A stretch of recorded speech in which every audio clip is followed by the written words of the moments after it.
सबसे ज्यादा बुजुर्ग में अगर कोई कमी आई है अपने देश में तो वो नशा के कारण।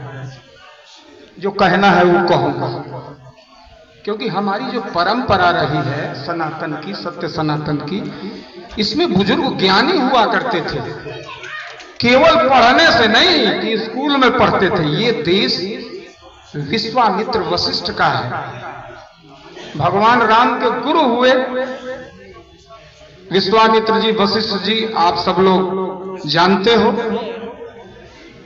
और कितनी अच्छी परंपरा थी। विश्वामित्र जी मांग लाते हैं दशरथ जी से, किसको? नौजवान को। हमको नौजवान को निकालना होगा और परिवर्तन का युग है, करना है। परिवर्तन तो होके रहेगा, परिवर्तन तो होके रहेगा। हमको क्या करना है? बुजुर्गों को हनुमान बनाना है। जामवंत के बचन सुहाए, नौजवान को जगाना है। अभी पीछे एक नौजवान जो गायत्री पीठ से जुड़े और बड़ा सुंदर लगा कि उन्होंने अपना उद्बोधन दिया। कैसे दिया? जब उनके माता पिता सहस्र उनको भेजे कि जाओ आप संस्कृत पढ़ो और आप गायत्री पीठ से जोड़ो, परिणाम तो आया ना सामने। हम चाहते ही नहीं कि हमारे बच्चे रामचरितमानस और गीता को पढ़ें। कितने लोगों के घर में रामचरितमानस गीता है? हाथ उठाइए। देखिए थोड़ी देर चुप रहे हम लोग, और हाथ उठाइए, उठाइए सब लोग। माताएं उठाएं, माताएं उठाएं। रामचरितमानस और गीता कितने लोगों के घर में है? इस देश में लोगों ने रामचरितमानस को जलाया है, जलाया है ना। जानते हो कौन सा ग्रंथ है? वो शिव गीता है।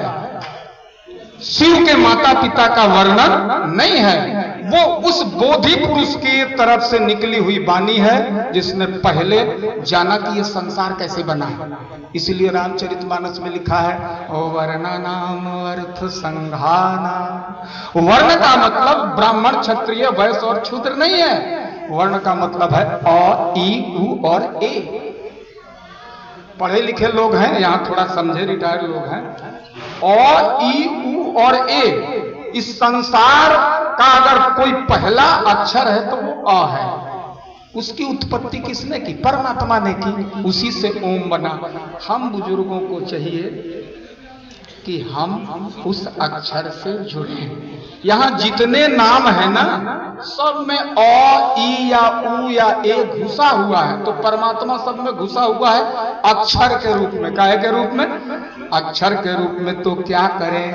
तो जामवंत जैसा रोल निभाएं और हिरण्यकशिपु न बने। हिरण्यकशिपु नशा करता था, अध्ययन नहीं करता था, पढ़ता लिखता नहीं था। क्या हुआ परिणाम? हम भी अध्ययन करें, अपने घर में शास्त्र रखें। और क्या नहा धोआ के करें? नहीं भाई, अध्ययन किया जाता है विचारों से। काहे से? विचारों से। अध्ययन करने के लिए बुजुर्गी में स्नान करना जरूरत नहीं है। हमारी परंपरा नहीं रही है, क्योंकि अध्ययन करने के लिए मन और विचार चाहिए। भगवान कृष्ण ने अर्जुन का कहा, हे अर्जुन तू अपना मन मुझे दे दे। क्या माना कि स्नान करके आया है? नहीं, ये सब कुछ नहीं कहा। इसलिए अरे राम ही राम रटन लागी जी भिया हो। मैं बिहार का हूं, कानपुर में रहता हूं, अभी कुछ दिनों में यहां रहूंगा दिल्ली में। हम लोगों को परिवर्तन करना है। दो काम इस देश को बहुत जरूरत है। मातृभूमि है भारत, क्या? पहली, नशा के खिलाफ कुछ काम हो। बताइए, देसी शराब पिला के, अंग्रेजी के खिलाफ हम नहीं है, लेकिन देसी शराब पिला के हमारे युवाओं को, हमारे बुजुर्गों को बर्बाद कौन कर रहा? इस देश की सरकारें कर रही है ना। दूसरा है जनसंख्या नियंत्रण। जहां जाइए भीड़ है, जहां जाइए बुजुर्ग जाते हैं, भीड़ में फंसते हैं तो भीतर से लगता क्या करें। ये होता है कि नहीं होता है? क्या करें? मेट्रो में भीड़, बस में भीड़, ट्रेन में भीड़, जहां जाए वहां भीड़। तो ये दो काम हम लोगों को करने हैं। बाकी तो देखिए मुक्ति जो है ना वो ज्ञान में है। सबको शरीर छोड़ना है। जिसने परमात्मा में समर्पण कर दिया, किस भाव से? वही जो मंत्र है ओम भूर्भुवस्सुवः तत्सवितुर्वरेण्यं, वो परमात्मा आपके भीतर है, आपके विचारों में। आप समर्पण तो कीजिए। मंदिर तो केवल संकेत के लिए बनाया गया कि मंदिर में जाके हम मन को अंदर करें। और बड़ा सुंदर कि यहाँ कुछ गृहस्थ लोग हैं जो अपनी अर्धांगिनी के साथ आए, जैसे के सिंह बाबू, उनके साथ आपकी अर्धांगिनी संगीता जी हैं, और भी कुछ लोग आए हैं। मेरी भी अर्धांगिनी आने वाली थी, मैं भी गृहस्थ जीवन में हूँ, क्योंकि मेरी परंपरा रही है गृहस्थों की। भगवान शिव गृहस्थ थे, भगवान राम गृहस्थ थे, भगवान कृष्ण गृहस्थ थे, विश्वामित्र गृहस्थ थे, वशिष्ठ, कौन गृहस्थ नहीं था।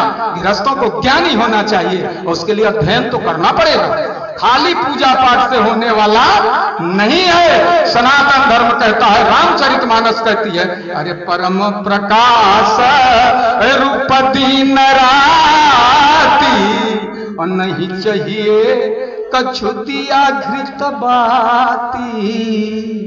बहन जी बोल रही है आत्मा शब्द, आत्मा का अर्थ होता है, थोड़ा सरल करे, आत्म माने जिसको ढूंढ रहे हो ना, वो आप ही लोग हो, अपने को ढूंढो। किसको ढूंढो? जब हम अपने को ढूंढे तब तो अपने पुत्रों पुत्रियों को बताएं, अपने बेटे बेटियों को बताएं। हमने तो परंपरा को रख दिया, लेकिन अब तो आएंगे, अब जगाएंगे, क्योंकि विश्व मांग रहा है कि भारत की तरफ से कुछ मिले ताकि विश्व में शांति हो। इसी के साथ समय कम है, एक गीत गुनगुना दें। क्या करें बुजुर्ग? राम राम जपिए। कौन राम? जो भीतर है आपको। अयोध्या में तो वो आया था, बुद्ध बन के वही आया, शिव बन के वही आया, कृष्ण बन के वही आया। कब कब? जब धरती पर अत्याचार हुआ। हम बटना बंद करें। क्या करें? बटना बंद करें। मेरा उद्घोष है इंद्रप्रस्थ की धरती से। ये इंद्रप्रस्थ की धरती है जहां के लिए महाभारत हुआ, और इस धरती पे कोई ज्ञानी और बोधि चाहिए। वैसे लोग नहीं चाहिए जिन्होंने समाज को बांटा, वर्ण व्यवस्था और जाति व्यवस्था में हमको बांटा है। अरे बुजुर्गों, बटो मत, क्योंकि बटने पर भगवान मिलता नहीं है, वो तो आपके भीतर है। भगवान किसी जाति और वर्ण का नहीं है। भगवान सृष्टि को बना के दे दिया है कि हम सृष्टि को चलाएं, तो हम करें क्या? अरे राम ही राम, अरे रटन लागी जी भिया हो, राम ही राम, रटन लागी जी भिया हो, राम ही राम, रटन लागी जी भिया हो। गोरवा कहई हम तो तीरथ जबई हो, गोरवा कहई हम तो तीरथ जबई हो। हाथवा कहई हम, हाथवा कहई हम, करबई दान, रटन लगी जी भिया हो, राम ही राम, रटन लगी जी भिया हो। इसलिए धन कमाया है तो समाज में दान दे। दाने से नहीं कार्यक्रम हो रहा है, नहीं तो धन बच्चे बर्बाद कर देंगे। धन का उपयोग दो चीज है, बस इसी पर विराम। देखिए योग क्या है? हम अपनी हर वस्तु का उपयोग करें, उसको योग कहते हैं। अगर हमको ज्ञान नहीं है तो उपभोग। उपयोग उपयोग दो ही अक्षर है। हमको भोग करना है कि योग करना है? योग करना है तो अपने शरीर के हर अंग का, अपने धन का, अपने परिवार का, अपने समाज का मंगल करें, कल्याण करें। इसी के साथ आप सबको बहुत बहुत प्रणाम।